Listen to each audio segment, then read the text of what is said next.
कहते हैं सरहदें सिर्फ जमीन की लकीर नहीं होती, ये उन जज्बातों की पहचान होती है जहां हर सिपाही अपनी सांसों से पहले वतन का नाम लेता है। ये कहानी उन जवानों की है जिनकी रातें गोलियों की आवाज से कटती है और सुबह सूरज से नहीं, देश की आन बान शान से होती है। और जब दुश्मन सरहद के उस पार नफरत और बारूद लेकर खड़ा हो, तब यहाँ खड़े होते हैं हिम्मत, कुर्बानी और तिरंगे के सच्चे रखवाले। बॉर्डर 2 सिर्फ एक फिल्म नहीं है, ये उस हर सिपाही को सलाम है जो इतिहास नहीं बनना चाहते हैं, बस देश को सुरक्षित रखना चाहते हैं। तो आइए इस जंग, जज्बे और शहादत की कहानी को पूरा समझते हैं। तो मूवी का एक्सप्लेनेशन स्टार्ट करते हैं, लेकिन उससे पहले चैनल को सब्सक्राइब करके नोटिफिकेशन बेल को ऑल पर कर दीजिए ताकि मूवीज और वेब सीरीज का लेटेस्ट एक्सप्लेनेशन सबसे पहले आप तक पहुंच सके। तो कहानी की शुरुआत होती है 1971 से, जहां भारत और पाकिस्तान के बीच सरहदें तो बनी थी, लेकिन असल जंग सरहद से कहीं ज्यादा गहरी थी। उस वक्त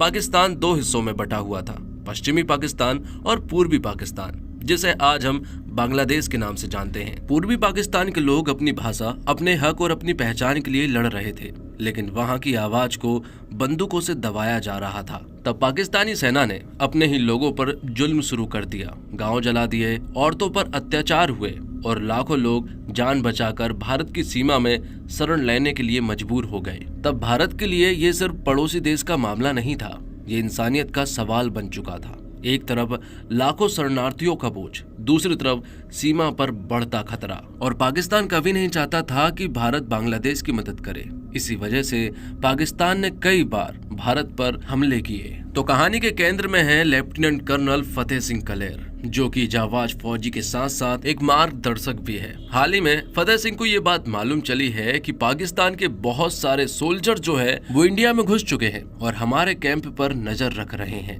लेकिन ये बात फतेह सिंह को मालूम चल जाती है। तो फतेह सिंह अपनी एक पूरी टुकड़ी को लेकर उन लोगों के पास पहुंच जाते हैं और उन लोगों को बहुत ही बेरहमी से मारते हैं और उन्हें खदेड़ते हुए पाकिस्तान बॉर्डर के पास ले जाते हैं। वहाँ वो लोगों से कहते भी हैं कि हमारे सीमा में घुसने की कोई जरूरत नहीं है, वरना पाकिस्तान में सिर्फ और सिर्फ लाशें बचेंगी। जिसके बाद हम देखते हैं मेजर होशियार सिंह दहिया को, जो कि अपनी पूरी टीम के साथ पानी लेने के लिए गए थे। लेकिन जब वो उस जगह पर पहुंचे तो वहाँ पाकिस्तानी सोल्जर भी आ गए, और जब उन दोनों का आमना सामना हुआ तो दोनों ने ही एक दूसरे के ऊपर गन तान दी। लेकिन होशियार सिंह यहाँ पर डरे नहीं, बल्कि वो उनसे कहता है कि इस नदी से कुछ दूरी पर ही हमारे बहुत सारे सोल्जर्स हैं, और अगर तुम हमें गोली मारकर यहाँ से भागोगे तो वो लोग तुम्हारे पिछवाड़े पर इतनी गोलियां मारेंगे कि तुम खुद को ही नहीं पहचान पाओगे। होशियार सिंह की ये सारी बातें सुनने के बाद पाकिस्तानी सोल्जर्स पूरी तरह से डर जाते हैं, और अब नदी को पार करते हुए होशियार सिंह उनके पास जाता है और उन्हीं में से एक सोल्जर से वो पूछता है कि आखिरकार तुम्हें कितने दिन हुए हैं आर्मी में आए हुए। तो वो बताता है 3 महीने। ये सुनकर होशियार सिंह कहता है कि तुम्हें नहीं सिखाया गया कि जब सामने कोई मेजर खड़ा हो तो सैल्यूट करना चाहिए। तब वो सारे सोल्जर जो है वो यहाँ पर होशियार सिंह को सैल्यूट करते हैं और यहाँ से फौरन ही चले जाते हैं। यहाँ हमें मालूम चलता है कि नदी के कुछ दूरी पर होशियार सिंह के कोई भी सोल्जर्स मौजूद नहीं थे, बल्कि होशियार सिंह ने उन्हें बेवकूफ बनाया था। जिसके बाद हम देखते हैं निर्मलजीत सिखो को, जो कि एक जाबाज ऑफिसर है, और वो अपने बड़े ऑफिसर से कह रहा था कि एक दिन जब उसे मौका मिलेगा दुश्मनों से लड़ने के लिए तो वो अकेला ही बहुत सारे दुश्मनों को मार गिराएगा। और सिखो जो है वो नेक दिल इंसान है, और जब बात देश पर आएगी तो वो जान देने के लिए एक बार भी नहीं सोचेगा। जिसके बाद हम नेवी कमांडर MS रावत को देख पाते हैं। रावत जो है वो बहुत ही सूझबूझ वाला बंदा है, जो उसे सारी चीजें सिखाई गई है वो उन सारी चीजों को फॉलो करता है। इसी जहाज पर बहुत सारे ऑफिसर्स थे जो कि सोनार पर भरोसा नहीं करते हैं, लेकिन MS रावत को सोनार पर पूरा भरोसा है। आगे हम देखते हैं कि जब होशियार सिंह अकेला चुपचाप बैठा हुआ था कि तभी उसे अपने ट्रेनिंग के दिन याद आ जाते हैं। तो अब कहानी जो है वो 1961 के नेशनल वॉर अकेडमी में शिफ्ट होती है, जहां हम देख पाते हैं 3 जिगरी दोस्तों को, मतलब कि होशियार सिंह, सिखो और MS रावत की। जब शुरुआत में ये लोग मिले थे तो ये अच्छे दोस्त नहीं बन पाए थे, बल्कि इनके बीच में कंपटीशन चलता था, और तो और कौन किसको सैल्यूट करेगा इसी बात पर इनकी बहस चलती रहती थी और हमेशा कंपटीशन करते रहते थे। इसी वजह से कंपटीशन तो वैसे होशियार सिंह और सिखो के बीच चलता था, लेकिन इनके बीच में रावत भी पिस जाता था। इसी वजह से उसे भी पनिशमेंट मिलती थी और हमेशा वो उनके बीच में पिसा करता था। ट्रेनिंग के दिनों में ऐसा बहुत बार हुआ था, दोनों के बीच में बिल्कुल भी नहीं पड़ती थी। दोनों एक दूसरे को दुश्मन की तरह ट्रीट करते थे। ये बात फतेह सिंह को बिल्कुल भी अच्छी नहीं लगती थी कि हमने तीनों सेना के जवानों को यहाँ पर ट्रेनिंग करने के लिए इसलिए भेजा है ताकि उनके बीच में तालमेल बैठ सके, लेकिन ये लोग तो आपस में ही लड़ रहे हैं। इसी वजह से उन्हें हमेशा पनिशमेंट मिला करती थी। दूसरी तरफ हम देखते हैं कि फतेह सिंह का एक बेटा है जिसका नाम अंगद सिंह है और वो भी आर्मी में जाना चाहता है, लेकिन फतेह सिंह की पत्नी मतलब कि अंगद की माँ इसके सख्त खिलाफ है। वो नहीं चाहती है कि अंगद जो है वो आर्मी में जाए, लेकिन अंगद कहता है कि वो भी देश की रक्षा करना चाहता है, देश की सेवा करना चाहता है पिताजी की तरह। पिताजी की बहादुरी के किस्से हर जगह फैले हैं और वो भी चाहता है कि वो देश की सेवा करे और ऐसा ही कुछ काम करे कि उसके पिताजी को प्राउड फील हो। तब अंगद ने माँ की बात नहीं मानी और आर्मी के लिए ट्राई करने लगा। दूसरी तरफ एकेडमी में सिखों और यहाँ होशियार सिंह के बीच में अभी भी कुछ ठीक नहीं चल रहा था कि तभी एक दिन सभी के घर वालों की तरफ से चिट्ठी आती है, लेकिन सिखो नोटिस करता है कि सबके घर से चिट्ठी आती है, सबके घर से कोई ना कोई मिलने के लिए आता है, लेकिन होशियार सिंह के घर से ना तो कोई मिलने आता है और ना ही उसके लिए कोई चिट्ठी आती है। एक दो बार चलता है लेकिन उसके लिए कभी भी कोई चिट्ठी नहीं आती है। तब रावत यहाँ सिखों को बताता है कि उसके घर में कोई भी नहीं है कि जो उसे चिट्ठी भेज सके। उसके पिता भी आर्मी में थे जो कि देश के लिए शहीद हो गए थे। ये सारी चीजें पता होने के बाद सिखों को बिल्कुल भी अच्छा नहीं लगा। उसे बहुत बुरा लगा कि वो एक ऐसे इंसान के साथ कंपटीशन कर रहा है जिसकी लाइफ में कोई भी नहीं है। और अब सिखों के लिए जो राखी आई थी, सिखों की बहन ने जो राखी भेजी थी, वो उस राखी को होशियार सिंह को दे देता है और कहता है कि अब हमेशा तेरे लिए एक राखी आएगी जो कि मेरी बहन तुझे भेजा करेगी। लेकिन होशियार सिंह कहता है कि राखी भेजने की कोई जरूरत नहीं है। जब तक ये भाई जिंदा है वो हर बार राखी पर अपनी बहन से राखी बंधवाने के लिए जाता रहेगा। तो इस तरह से वो लोग जिगरी दोस्त बन चुके थे। और ऐसा नहीं है कि होशियार सिंह की लाइफ में कोई भी नहीं है। एक लड़की है जिसे अक्सर होशियार सिंह चिट्ठी भेजा करता है। इस बार की चिट्ठी में उसने उसे एक शायरी लिखकर भेजी है जो कि मरने वाली बात कह रही थी। जब ये बात लड़की के घर वालों को मालूम चली तो लड़की के पिताजी जो है वो यहाँ होशियार सिंह से मिलने के लिए पहुँच जाते हैं और उनसे कहते हैं कि हमें तो लगा था कि तुम गुजर गए हो, चिट्ठी में तो कुछ ऐसा ही लिखा है। तब होशियार सिंह बताता है कि ये बस एक चिट्ठी है और उसने बस शायरी कही है। तब लड़की के घर वाले कहते हैं कि बहुत साल हो चुके हैं, अब तो लड़की को अपने साथ लेकर जाओ। ये सुनने के बाद यहाँ सिखो और रावत हैरान थे कि आखिरकार यहाँ पर ये सब कुछ चल क्या रहा है। तो यहाँ पर होशियार सिंह बताता है कि दरअसल में मेरे साथ कुछ अजीब चीजें हुई हैं। वो दादी के साथ एक गांव घूमने के लिए गया था। दादी ने कहा है कि लड्डू खाने के लिए चल रहे हैं, लेकिन उसे नहीं मालूम था कि ये लड्डू उसी के शादी के थे, जबकि होशियार सिंह सिर्फ और सिर्फ 7 साल का था। और अब इसी वजह से होशियार सिंह को उस लड़की को लेकर अपने घर आना है, क्योंकि होशियार सिंह की शादी तो 7 साल की उम्र में ही हो चुकी थी। और अब होशियार सिंह गांव पहुंचता है, जहां गांव पहुंचने के बाद वो उस लड़की को लेकर अपने घर आ जाता है। होशियार सिंह ने उस लड़की को कभी भी नहीं देखा था। आज होशियार सिंह ने उसे पहली बार देखा है, जो कि बहुत ही खूबसूरत थी। और घर आते ही धनवंतरी जो है वो यहाँ पर होशियार सिंह के माता पिता के बारे में पूछती है।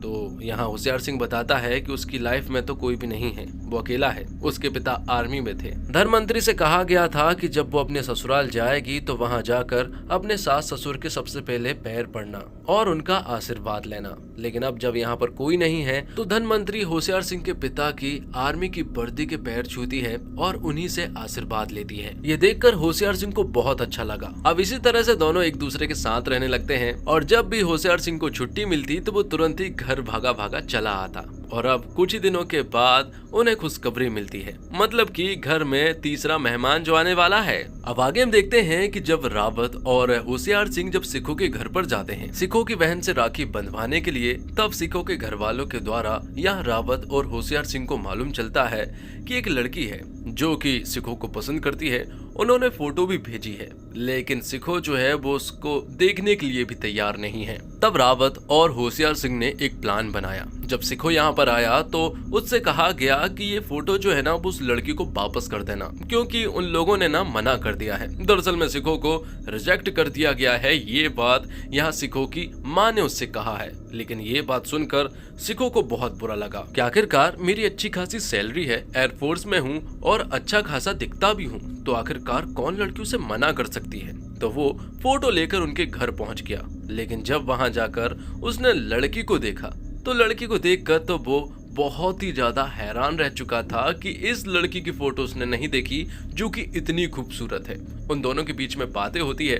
दरअसल में सिखो तो यहाँ फोटो लौटाने के लिए आया था, लेकिन अब वो पलट गया है और वो उनसे कहता है कि ये फोटो आपने कहाँ से खिंचवाई है, बताइए जरा। और यहीं पर सिखो को ये बात भी मालूम चल जाती है कि दरअसल में घर वालों ने उसका पोपट बनाया है, क्योंकि उन्होंने तो कभी उसे रिजेक्ट किया ही नहीं था। और अब क्योंकि सिखो और वो लड़की मोरनी दोनों ही शादी के लिए रेडी थे, तो दोनों की शादी करा दी जाती है। और शादी के रात को ही हमें मालूम चलता है कि बॉर्डर पर हालात बिगड़ चुके हैं। तब सिखो कहता है कि वही मैं सोचूं कि पंजाबियों की शादी में लड़ाइयां ना हो, ये तो हो ही नहीं सकता। अब सूचना मिलते ही तीनों जो है वो अपने अपने बेस पर पहुंच जाते हैं। वहां पहुंचने के बाद जब ये सारी तैयारियां कर ही रहे थे कि तभी पाकिस्तानी आर्मी जो है वो एयर जेट से हमला कर देती है और उन्होंने तीनों बेस पर, मतलब कि थल सेना, वायु सेना और जल सेना पर हमला कर दिया था, जिसमें हमारे बहुत सारे सैनिक मारे गए और बहुत सारे सैनिक घायल भी थे।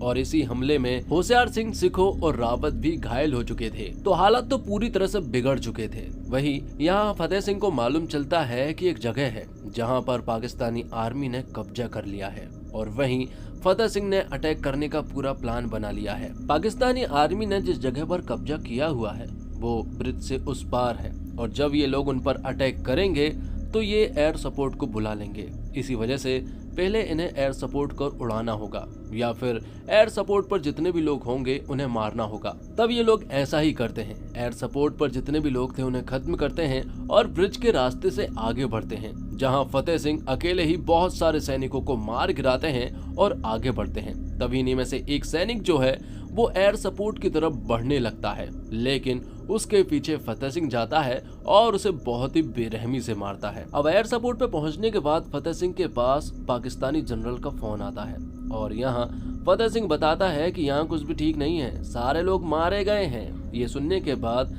जनरल को मालूम चल जाता है कि ये तो दरअसल में फतेह सिंह है। फतेह सिंह उन्हें चेतावनी देता है कि अभी भी मौका है, संभल जाओ, वरना हम तुम्हारे इतने चीथड़े उड़ाएंगे कि तुम गिन भी नहीं पाओगे। जनरल कहता है कि उसी तरह जैसे हमने तेरे बेटे के उड़ाए थे। यहाँ हमें बताया जाता है कि 1965 में एक लड़ाई के दौरान फतेह सिंह का बेटा अंगद सिंह जो है वो पाकिस्तानी आर्मी के हाथ लग गया था, जिस वजह से उन्होंने अंगद सिंह को बहुत ही बेरहमी से मारा था। फतेह सिंह कहता है कि मेरे बेटे पर मुझे फक्र है कि वो शहीद हुआ है। जब मौन रखने की बारी आई थी तो मैंने तेरे लिए भी 1 मिनट का मौन ज्यादा रख लिया था, क्योंकि मुझे पता है कि तू भी एक न एक दिन जरूर मरेगा मेरे हाथ। अब कहानी फ्लैशबैक में जाती है, जहां 1965 का सीन दिखाया जाता है, जब अंगद सिंह की चिट्ठी जो है वो फतेह सिंह के घर आई थी। फतेह सिंह उसे पढ़ रहा था और बहुत खुश भी हो रहा था कि तभी दरवाजे पर कुछ सोल्जर आए और उन्होंने ये बुरी खबर फतेह सिंह को सुनाई।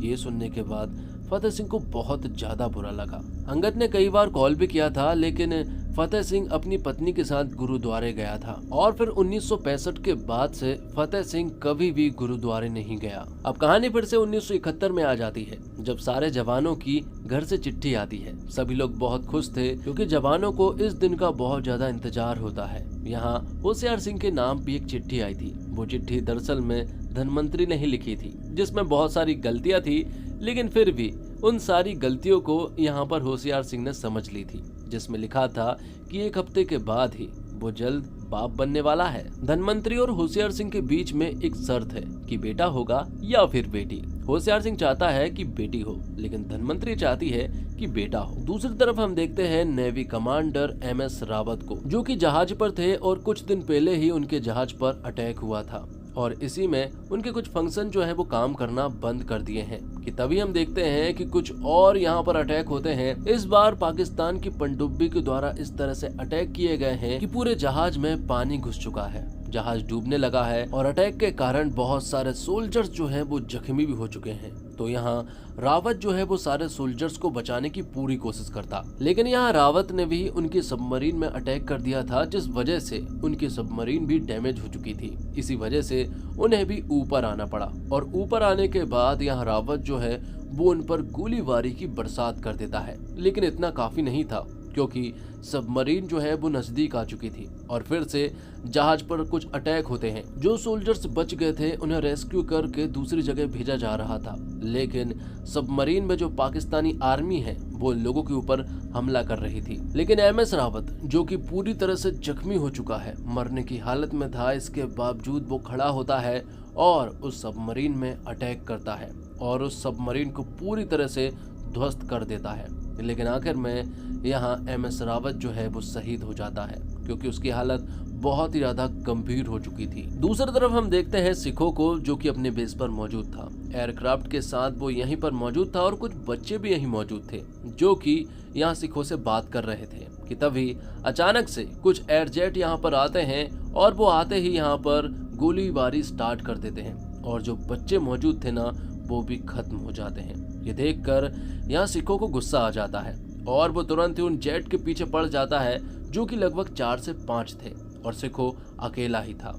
वो तो अपने घर वापस लौट रहे थे, लेकिन सिखों अकेला ही उनके पीछे पड़ जाता है और उनमें से बहुत सारे जेट को तो वो अकेला ही मार गिराता है। आखिर में सिर्फ 2 जेट बचे थे, जिनमें से एक जेट का सामना यहाँ सिखों से होता है। सिखों उसे भी मार गिराता है, लेकिन आखिर में सिखों के पास सिर्फ 10 राउंड बचे थे। तब तक सिखों भी बहुत ज्यादा जख्मी हो चुका था, लेकिन सिखों को उस आखिरी एयरजेट को भी खत्म करना था। तब सिखों उस एयरजेट के सामने आ जाता है और जो 10 राउंड बचे थे वो उनके ऊपर चला देता है। इस फाइट में यहाँ सिखों को बहुत सारी गोली लग जाती है, लेकिन आखिर में सिखों ने उस आखिरी एयरजेट को भी मार गिराया था और आखिर में सिखों जो है वो शहीद हो जाता है। दूसरी तरफ हम देखते हैं कि बॉर्डर पर हालात बहुत ज्यादा बिगड़ चुके थे और यहाँ होशियार सिंह को मालूम चलता है MS रावत और सिखों के बारे में कि अब वो इस दुनिया में नहीं रहे। ये सुनकर यहाँ होशियार सिंह को बहुत बुरा लगता है। मालूम चलता है कि पाकिस्तानी आर्मी ने बहुत सारे ठिकानों पर कब्जे कर लिए हैं और अब सारा प्लान भी बन चुका है, लेकिन इस प्लान में होशियार सिंह थोड़ी सी तब्दीली कराता है और कहता है कि मैं चाहता हूं कि मेरी कंपनी को एक मौका दिया जाए और चरपाल पर हमला करने का जिम्मेदारी जो है वो उसकी कंपनी को दिया जाए। तो होशियार सिंह को अपनी पूरी कंपनी के साथ ऐसे जगह पर अटैक करना है जहां पर पाकिस्तानी सोल्जर्स पहले से ही हैं और उन्होंने उन ठिकानों पर कब्जे भी कर रखे हैं। ऐसी जगह पर जाना होशियार सिंह की कंपनी के लिए बहुत ज्यादा खतरे से भरा हो सकता है। दूसरी तरफ हम देखते हैं कि फतेह सिंह जो है वो अपने सारे सोल्जर्स को बता रहा था कि हमने भी कुछ ऐसी जगह को चूज किया है जहां पर पाकिस्तानी आर्मी आती ही होगी, क्योंकि उन्हें इस जगह पर कब्जा करना है। इस जगह पर अगर उन्होंने कब्जा कर लिया, इस ठिकाने पर कब्जा कर लिया, तो उनकी पकड़ बहुत मजबूत हो जाएगी। वो किसी भी वक्त यहाँ पर आते होंगे, लेकिन हम उनके आने का इंतजार करेंगे। जब वो पूरी तरह से अंदर आ जाएंगे तब हम उनके ऊपर हमला करेंगे। हम बहुत कम हैं और वो बहुत ज्यादा है, लेकिन फिर भी हम हार नहीं मानेंगे। दूसरी तरफ होशियार सिंह की पूरी कंपनी जो है वो यहाँ पाकिस्तानी सोल्जर्स के ठिकाने पर हमला कर देती है, लेकिन वो सभी लोग पहले से ही तैयार थे। इसी वजह से होशियार सिंह की कंपनी के बहुत सारे सोल्जर्स जो है वो मारे जाते हैं, जबकि यहाँ जवाबी कार्रवाई में होशियार सिंह की कंपनी के बहुत सारे लोग बहुत सारे पाकिस्तानी सोल्जर्स को भी मारते हैं। लेकिन कुछ आर्टिलरी मशीन गन थी जो कि होशियार सिंह की कंपनी के ऊपर नाक में दम कर रही थी। तब यहाँ पर होशियार सिंह सभी को मारते हुए चुपचाप से उनके पास पहुंचा और उन सभी आर्टिलरी मशीन वाले बंदों को मार गिराया। होशियार सिंह के कदम जीत की तरफ बढ़ रहे थे। तो वहीं दूसरी तरफ हम देखते हैं कि फतेह सिंह की पूरी कंपनी जो है वो पाकिस्तानी सोल्जर्स के आने का इंतजार कर रहे थे। सभी लोग पूरी तरह से तैयार थे और जब पाकिस्तानी सोल्जर्स यहाँ पर कुछ टैंक लेकर आए तो उसकी जवाबी कार्रवाई यहाँ पर फतेह सिंह के सोल्जर नहीं कर पाए, क्योंकि उन्हें पहले ही मालूम चल गया था कि इन ठिकानों पर हिंदुस्तानी सोल्जर्स मौजूद होंगे। इसके बावजूद यहाँ पर हमारे हीरोज जो हैं वो पाकिस्तानी आर्मी से सामना करती हैं और उनसे भयंकर तरीके से लड़ाई करती हैं। इस लड़ाई में ऐसा युद्ध हुआ था जो पूरी तरह से देखने लायक था। फतेह सिंह अकेला भी उन लोगों के ऊपर बहुत ज्यादा भारी पड़ रहा था, लेकिन एक मोमेंट ऐसा भी आया था जब फतेह सिंह टैंक के सामने आ गया था। लेकिन इस मोमेंट पर भी फतेह सिंह घबराया नहीं, बल्कि यहाँ उसने बहादुरी से सामना किया। एक ग्रेनेड उसके हाथ में आ गया था, जिससे कि वो ग्रेनेड वो उस टैंक के ऊपर मार देता है, जिससे कि उस टैंक का खात्मा हो जाता है। आखिर में फतेह सिंह ने उस बंदे को भी पकड़ लिया था जिसने कि अंगद को मारा था। यहाँ पर फतेह सिंह उस बंदे को बहुत ही बेरहमी से मारता है और आखिर में जब फतेह सिंह उसे जान से ही मारने वाला था कि तभी जेब से अंगद की चिट्ठी जो है वो उस बंदे के ऊपर गिर जाती है, जिससे कि फतेह सिंह उससे कहता है कि आज मेरे बेटे की वजह से तू बच गया, और फतेह सिंह उसे छोड़ देता है। दूसरी तरफ हम देखते हैं होशियार सिंह की कंपनी जीत की राह पर थी, क्योंकि उन्होंने बहुत सारे पाकिस्तानी सोल्जर्स को मार दिया था और उस ठिकाने पर भी कब्जा कर लिया था कि तभी यहाँ पर पाकिस्तान के बहुत सारे टैंक्स आ जाती और बहुत सारे आर्मी भी, जिससे कि वो यहाँ हमला कर देते हैं।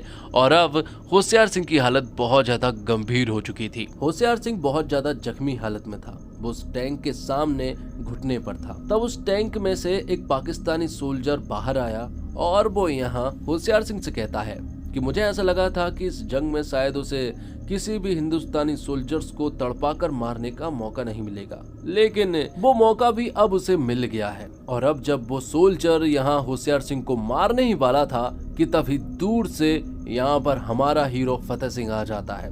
वो सोल्जर की गर्दन को उड़ा देता है और यहाँ पर अब हिंदुस्तानी की टैंक्स भी पहुंच चुकी थी और अब इन लोगों के ऊपर हमला हो चुका था। फतेह सिंह अपने पूरे सोल्जर्स को लेकर आया था। यहाँ पाकिस्तानी सोल्जर्स का बुरा हाल हो जाता है और उन्हें यहाँ से खदेड़ दिया जाता है। इस तरह से हिंदुस्तानी सोल्जर्स ने इस जंग को लड़ा था और बहादुरी से इस जंग को जीता भी था। फिल्म के आखिर में हम देखते हैं कि होशियार सिंह अपने घर पहुँचता है, जहाँ वो पिता बन चुका था, और फिल्म के आखिर में मिट्टी के बेटे वाला सॉन्ग होता है। ये सॉन्ग दोस्तों देखने लायक था, जब होशियार सिंह सारे शहीद जवानों के घर पहुंचता है, जहां थिएटर में बैठा हर एक इंसान जो है वो इस सॉन्ग और इन सारे सीन को फील कर पा रहा था। और इसी के साथ ये फिल्म यहीं पर समाप्त हो जाती है। उम्मीद करता हूं दोस्तों आपको वीडियो पसंद आई होगी। वीडियो पसंद आई हो तो वीडियो को लाइक जरूर कीजिएगा और चैनल को भी सब्सक्राइब कीजिएगा, ताकि आपको इसी तरह के लेटेस्ट और फ्रेश कंटेंट मिलते रहे।